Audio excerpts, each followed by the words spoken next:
वैसे ज़रूरी तो नहीं है, लेकिन मूवी को लाइक या डिसलाइक ज़रूर किया करें। मूवी की स्टार्टिंग में हम एक मेंटल असाइलम को देखते हैं, जो ऐसे लोगों के लिए है जो अपनी मेंटल स्टेट खो देते हैं और साथ ही साथ बहुत बड़े क्रिमिनल्स भी हैं। अब इसी तरह का ही एक क्रिमिनल 40 साल से यहाँ पर कैद है और उसने 40 साल से कोई बात भी नहीं की। शायद वो बोलना भी भूल चुका हो। इस क्रिमिनल का नाम माइकल होता है और ज्यादातर लोग इसको जानते ही हैं। लेकिन अब कल माइकल ऐसे प्रिजन में जा रहा है जो कि बड़े बड़े क्रिमिनल्स के लिए है, क्योंकि उसने बहुत कत्ल किए हैं। अब इसी के बारे में पूछने के लिए वहाँ पर 2 मीडिया इंटरव्यूअर आते हैं ताकि उससे पूछ सके उसे 40 साल बाद इस जगह से जाकर कैसा लग रहा है। लेकिन वो तो बोलता ही नहीं था, तो ये उसका इंटरव्यू कैसे ले सकते थे। तो ये उसके डॉक्टर के पास जाते हैं और उससे कहते हैं कि क्या माइकल हमसे बात करेगा। तो उनका डॉक्टर कहता है कि अच्छा ट्राई कर लेते हैं।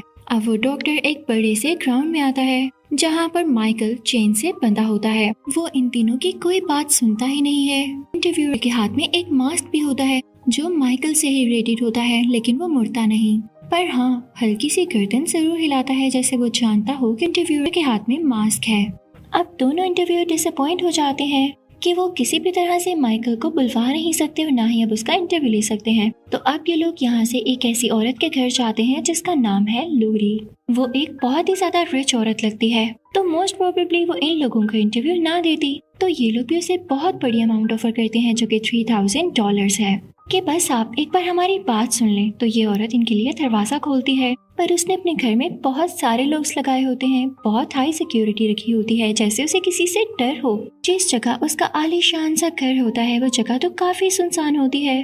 खैर अब वो $3000 ले लेती है और उन दोनों को अंदर बुलाकर दोबारा से घर को लॉक करने लगती है। यहाँ पर हमें पता चलता है कि लोरी अकेली रहती है, बिल्कुल सेपरेट, क्योंकि उसकी सेपरेशन हो चुकी है। उसकी एक बेटी है जो कि मैरिड है और साथ उसकी भी बेटी है, यानी लोरी की ग्रैंड डॉटर। और इसकी बेटी के घर में टोटल 3 लोग हैं, इसकी बेटी, उसका हस्बैंड और उनकी बेटी।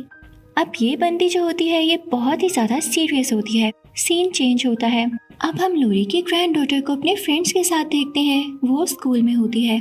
यहाँ पर उसका मेल फ्रेंड और उसके फ्रेंड को भी देखते हैं। वो सब अपनी क्लास में बैठे होते हैं। अब उस लड़की को यानी लोरी की ग्रैंड डॉटर को अपनी क्लास की विंडो से बाहर एक औरत दिखाई देती है जो कि कोई और नहीं उसकी अपनी ग्रैंड मदर होती है, यानी लोरी, जिससे वो अब नहीं मिलती। पर लोरी अपनी ग्रैंड डॉटर को क्लास के बाद वही $3000 देती है। यहाँ उसकी ग्रैंड डॉटर उससे कहती है कि आप माइकल को भूल क्यों नहीं चाहती, आप उसके साथ अपनी लड़ाई को भुला दें। यहाँ पर हमें ये पता चलता है कि लोरी और माइकल दुश्मन है, इनमें लड़ाई झगड़ा चलता रहता है। यानी लोरी माइकल को मारना चाहती है, वो नहीं चाहती कि वो इस दुनिया में और जिंदा रहे। लोरी के घर में तो गन्स भी है, शूटिंग एरिया भी है जहाँ पर वो प्रैक्टिस करती है कि किस तरह से माइकल को शूट करके मारना है। और वो सोचती है कि एक दिन आएगा जब ये लड़ेगी, क्योंकि अब ये ब्रेव है। शायद माइकल से कोई बदला लेना चाहती है, लेकिन अब एग्जैक्ट हुआ क्या था ये तो हमें आगे जाकर पता चलेगा। अब रात को हम लोरी को उसी मेंटल असाइलम के बाहर देखते हैं। वो इसीलिए यहाँ पर आई होती है ताकि माइकल को आज रात को मार सके, क्योंकि वो शिफ्ट हो रहा था। उधर लोरी की ग्रैंड डॉटर को हम अपने मेल फ्रेंड के साथ देखते हैं। वहाँ पर लोरी की ग्रैंड डॉटर के घर वाले भी होते हैं। वो सब लोग मिलकर खाना खा रहे होते हैं कि तभी वहाँ पर लोरी भी आ जाती है।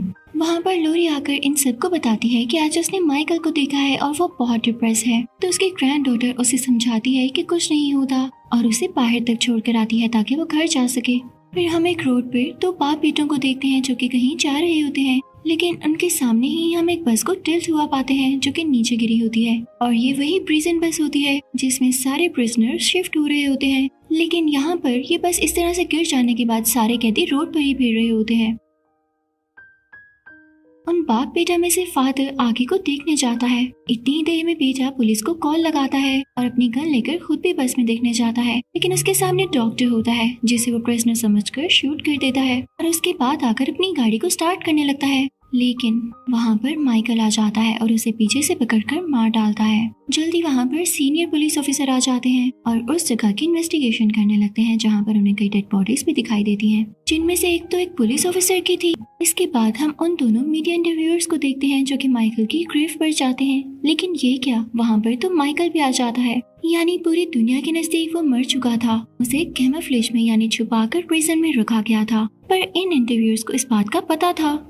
ये एक गैस स्टेशन होता है। फीमेल रिपोर्टर स्टोर के अंदर जाती है जो कि वहीं पर था। वो वॉशरूम यूज करने के लिए आई थी, लेकिन पीछे हम देख रहे हैं कि माइकल किसी को मार रहा है और वो शॉपकीपर है। वो उसे बहुत बुरी तरह से मार देता है और उसके दांत तक निकाल लेता है। उधर जब वो फीमेल रिपोर्टर वॉशरूम में होती है तो उसे किसी की आवाज आती है और ये माइकल ही होता है जो वहाँ पर किसी मैकेनिक को मारकर और उसके कपड़े पहनकर वॉशरूम में आया था ताकि इस औरत को भी मार सके। लेकिन इससे पहले ही उस मेल रिपोर्टर को कुछ खबर हो जाती है और वो अपनी कोलीग को बचाने आता है और माइकल उसे देख लेता है और उसे पकड़कर वॉशरूम की दीवार के साथ टक्कर मार मार कर उसे मार डालता है। उसका काफी खून वेस्ट हो जाता है। अब वो बढ़ता है दोबारा से वॉशरूम के उसी कैबिन की तरफ जहाँ पर वो फीमेल रिपोर्टर है और बहुत चालाकी से उसके कैबिन में शॉपकीपर के दांत फेंक देता है जिसको वो अभी मार कर आया है। फीमेल रिपोर्टर चिल्लाने लगती है। माइकल उसके पास भी जाता है और उसका गला दबाकर उसे दीवार के साथ लगाता है। सांस न आने की वजह से वो बेचारी भी यहाँ पर मारी जाती है। उसके बाद माइकल बाहर गाड़ी में जाता है और उसमें से अपना मास्क बाहर निकालकर पहन लेता है और चल पड़ता है अपनी नेक्स्ट जर्नी की तरफ, जो कि जाहिर है लोगों को मारना, उन्हें थ्रेटन करना ही होगी। इस बात की खबर लोरी को भी हो चुकी होती है कि वो आज बस से एस्केप कर चुका था, तो फौरन से अपनी बेटी को बताने जाती है क्योंकि वो अपनी बेटी के बारे में अभी भी ख्याल करती है। पर उसकी बेटी उससे नफरत करती है क्योंकि बचपन में उन लोगों का बॉन्ड बिल्कुल अच्छा नहीं था। उसे देख के उसे कहते हैं गेट आउट और दरवाजा बंद कर देते हैं। अब हैलोवीन की तैयारियां जोरों शोर पर होती हैं और माइकल भी अपना मास्क पहनकर निकल चुका होता है। वो रोड पर तो बच्चों से टकराता है और हमें यहाँ पर उससे डर लग रहा होता है कि कहीं वो इन बच्चों को भी ना कुछ कह दे, लेकिन ऐसा कुछ नहीं होता। उसके बाद माइकल जाता है एक घर में जहाँ पर एक लेडी होती है। माइकल हैमर उठाकर उसके सर पर मारता है जिसके बाद उसकी डेथ हो जाती है। उस औरत का बेबी भी होता है जिसे माइकल कुछ नहीं कहता और वहाँ से बाहर आ जाता है। माइकल इस घर से नाइफ ले चुका था और वो इसके नेबर की तरफ जाता है जहाँ पर एक यंग लड़की कॉल पर बात कर रही होती है। माइकल उसके गर्दन में ये चाकू दे मारता है और उसे भी मार डालता है। उधर हम क्लब में लोरी की ग्रैंड डॉटर को देखते हैं जो कि अपने मेल फ्रेंड के साथ होती है और वहाँ पर उसके मेल फ्रेंड का दोस्त भी होता है। वो लोग बहुत एंजॉय कर रहे होते हैं, लेकिन तभी लोरी की ग्रैंड डॉटर देखती है कि उसका मेल फ्रेंड उसके साथ ठीक नहीं है, वो उसे चीट कर रहा है। तो उसे बोलती है, लेकिन वो लड़का उसका फोन गीला कर देता है ताकि वो अपनी फैमिली से कांटेक्ट न कर सके। लेकिन उसकी ग्रैंड मदर उसके लिए काफी परेशान होती हैं। वो तो अपनी बेटी को भी बताने गई थी, तो अब वो अपनी ग्रैंड डॉटर को ढूंढने निकली होती है। अब एक घर में हम एक लड़की को देखते हैं जिसके पर्पल बाल होते हैं। वो एक बच्चे को बेबी सिट कर रही होती है। तभी उसका दोस्त नीचे आता है और वो उससे आकर मिलती है और वो बच्चा भी नीचे आकर उस बेबी सिटर को बताता है कि मेरे रूम में कोई है। वो पर्पल हेयर लड़की फौरन से उस बच्चे के रूम में जाती है और चेक करने लगती है। वो उससे कहती है कि बेटा आपके रूम में कोई भी नहीं है, अब आप सो जाओ। लेकिन जब वो उसकी अलमारी बंद करने लगती है तो वो बंद ही नहीं होती और कुछ ही सेकंड्स में उसमें से माइकल बाहर आता है और उस बेबी सिटर को भी हिट करके मार गिराता है। अब इस केस की खबर पुलिस को होती है और साथ ही साथ लोरी को भी पता चल जाता है क्योंकि वो पुलिस की बातें ट्रेस कर सुन रही होती है और वो भी वहाँ पर पहुँच जाती है। अब ये दोनों देखते हैं कि उस लड़की की डेथ हो चुकी है, लेकिन लोरी को पहले ही माइकल दिखाई दे जाता है तो लोरी उसे शूट करती है क्योंकि माइकल वहाँ से एस्केप कर रहा होता है। लोरी फौरन से उसे ढूंढती है और उसके कंधे में शूट करती है, लेकिन तब तक वो भाग चुका होता है। अब लोरी काफी परेशान हाल में वहाँ से निकलती है ताकि अपनी बेटी को दोबारा से इन्फॉर्म कर सके। माँ तो आखिर माँ होती है, पर उसकी बेटी दोबारा से उसे मिसबिहेव करती है तो लोरी उसे बताती है कि तुम्हारी बेटी की जान को खतरा है, यानी लोरी की ग्रैंड डॉटर। उधर हम लोरी की ग्रैंड डॉटर को देखते हैं जो कि अपने मेल फ्रेंड के दोस्त के साथ घर आ रही होती है, पर वो लड़का अच्छा नहीं होता। वो लोरी के ग्रैंड डॉटर के साथ बदतमीजी करने लगता है तो वो लड़की उसे धक्का देकर वहाँ से चली जाती है, लेकिन पीछे से उसे उसके चिल्लाने की आवाज आती है। वो जब जाकर देखती है तो उसे पता चलता है कि माइकल ने इसे मार दिया है और अब माइकल उसके सामने है। वो काफी घबरा जाती है क्योंकि उसका म्यूचुअल फ्रेंड दरवाजे की रोड्स के साथ लटका होता है। वो डर रही थी कि कहीं उसका भी ऐसा हाल ना हो जाए, पर लोरी की ग्रैंड डॉटर काफी ब्रेव निकलती है और फौरन से वहाँ से भाग जाती है और नेबर्स के घर पर नॉक करती है। नेबर्स उसे अंदर कर लेते हैं और उसे कहते हैं कि परेशान नहीं हूँ, हमने पुलिस को कॉल की है। वो उसका बहुत ख्याल रखते हैं और उसे तसल्ली देते हैं। उधर लोरी अपनी बेटी से कहती है कि तुम लोग यहाँ पर सेफ नहीं हो, मेरी बात आखिरी बार सुन लो। वो अपनी बेटी और उसके हस्बैंड को अपने साथ लेकर अपने घर आ जाती है जहाँ पर पुलिस ऑफिसर्स भी होते हैं जो उन्हें सिक्योरिटी प्रोवाइड कर रहे होते हैं। उसके बाद वो सब लोग मिलकर लोरी की बेसमेंट में जाते हैं जहाँ पर उन्हें काफी ज्यादा गन्स दिखाई देती हैं।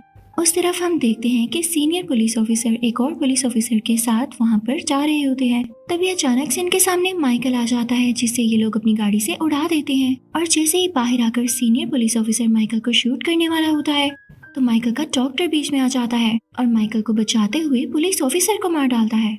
यहाँ पर हमें पता चलता है कि माइकल का डॉक्टर उसके साथ मिला हुआ था थ्रू आउट द मूवी और वो नहीं चाहता था कि माइकल को कुछ भी हो या वो सीनियर प्रिजन में शिफ्ट हो। और जो बस का क्रैश करवाया था वो भी इसने जानबूझकर करवाया था ताकि माइकल एस्केप कर सके और इसे भी माइकल से कोई ना कोई फायदा हो।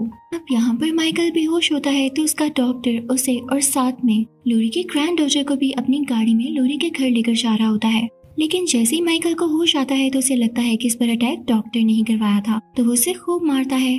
इसी दौरान यहाँ से लोरी की ग्रैंड डॉटर भाग जाती है और अब वो डॉक्टर भी बाहर आता है, लेकिन माइकल उसे अपने पाँवों से हिट करते करते मार डालता है। यानी डॉक्टर को माइकल की हेल्प करने का या उसे बचाने का कोई फायदा नहीं हुआ। इसीलिए कहा जाता है कि कभी भी एविल लोगों की हेल्प नहीं करनी चाहिए, हमेशा अच्छाई का साथ देना चाहिए। अब उधर हम देखते हैं कि लोरी के घर के बाहर कुछ पुलिस ऑफिसर्स आते हैं। लोरी की बेटी का हस्बैंड जब बाहर जाकर देखता है तो पुलिस ऑफिसर्स डेड होते हैं, लेकिन तभी माइकल आता है और उसका गला दबाकर उसे भी मार डालता है। लोरी को खबर हो जाती है कि जरूर कुछ न कुछ गड़बड़ है, तो अपनी बेटी से कहती है कि तुम फौरन से बेसमेंट में चली जाओ। इसके बाद लोरी खुद मेन गेट पर चली जाती है, जो कि उनके लाउंज का गेट होता है, और उसके साथ खड़ी होकर माइकल का इंतजार करने लगती है। लेकिन तभी माइकल दरवाजे में से लोरी को पकड़ लेता है और उसके मुंह पर हाथ रख लेता है, लेकिन लोरी उसे शूट करती है। माइकल की उंगलियां जख्मी हो जाती हैं, पर वो अंदर आ जाता है और लोरी फौरन से बेसमेंट में चली जाती है। माइकल ने उसे नहीं देखा होता, पर लोरी बेसमेंट से उस पर शूट कर रही होती है, जिससे माइकल को पता चल ही जाता है कि लोग कहाँ पर हैं। यहाँ पर लोरी ने अक्लमंदी नहीं की। खैर, वो फौरन से बाहर आती है और हर रूम में चेक करने लगती है कि माइकल कहाँ पर छुपा हुआ है। जिस रूम में उसे माइकल नहीं दिखाई देता वो उसे सील करती जाती है, ताकि पता चल जाए कि इस रूम में माइकल नहीं है, और सील करने के बाद वो इस रूम में जा भी नहीं सकेगा। वो ऊपर जाती है, अलमारी खोलती है तो उसमें उसकी बेटी के हस्बैंड की डेड बॉडी होती है। लेकिन तभी वहाँ पर माइकल भी आ जाता है, जो कि अब की बार उसे स्टैब करके विंडो से नीचे फेंक देता है। तभी वहाँ पर लोरी की ग्रैंड डॉटर भी आ जाती है, तो माइकल उसकी तरफ देखने लगता है और जैसे ही नीचे देखता है जहाँ पर उसने लोरी को फेंका था, तो वहाँ पर लोरी नहीं होती, वो वहाँ से भाग चुकी होती है। तो माइकल का ध्यान बढ़ जाने की वजह से लोरी की ग्रैंड डॉटर भी बेसमेंट में अपनी मदर के पास चली जाती है। माइकल को भी पता था कि वो दोनों बेसमेंट में ही हैं, तो वो बेसमेंट में आने की कोशिश करता है और उसका दरवाजा खोल ही लेता है, जिसकी वजह से लोरी की बेटी काफी चिल्लाने लगती है और डरी हुई होती है, पर फौरन से गन पकड़कर उसे शूट कर देती है। तभी लोरी एक अंधेरे कमरे से बाहर आती है और एक रॉड उठाकर माइकल पर अटैक करती है और उसे बेसमेंट में फेंक देती है। जब एक बार वो बेसमेंट में गिर जाता है तो लोरी की बेटी और ग्रैंड डॉटर उस बेसमेंट से बाहर आते हैं, लेकिन जैसे ही लोरी की बेटी ऊपर चढ़ रही होती है, माइकल उसका पाँव पकड़ लेता है और अब लोरी की ग्रैंड डॉटर एक चाकू से उसके हाथ पर स्टैब करती है, जिससे उसका हाथ जख्मी हो जाता है और उसको छोड़ देता है। लोरी अपनी दोनों बेटियों को, यानी अपनी बेटी और अपनी ग्रैंड डॉटर को बेसमेंट से बाहर खींच लेती है। वो लोग बेसमेंट का दरवाजा बंद कर देते हैं, यानी ये बेसमेंट इन लोगों ने माइकल को पकड़ने के लिए ही बनाई थी। और उसके बाद लोरी उस बेसमेंट में कोई गैस छोड़ देती है और वहाँ पर आग लगा देती है। लेकिन हम देखते हैं कि माइकल को उस आग से कोई फर्क ही नहीं पड़ रहा, वो जल रहा है, पर ऐसे लग रहा है जैसे उसे दर्द नहीं हो रहा। वो सब बाहर निकल आते हैं और देखते ही देखते पूरे घर को आग लग जाती है। बीच में माइकल भी बंद होता है। वो तीनों लेडीज, यानी लोरी, उसकी बेटी और उसकी ग्रैंड डॉटर वहाँ से बाहर निकल जाते हैं और काफी दूर चले जाते हैं। और इसी के साथ इस मूवी की एंडिंग हो जाती है। Thank you for watching.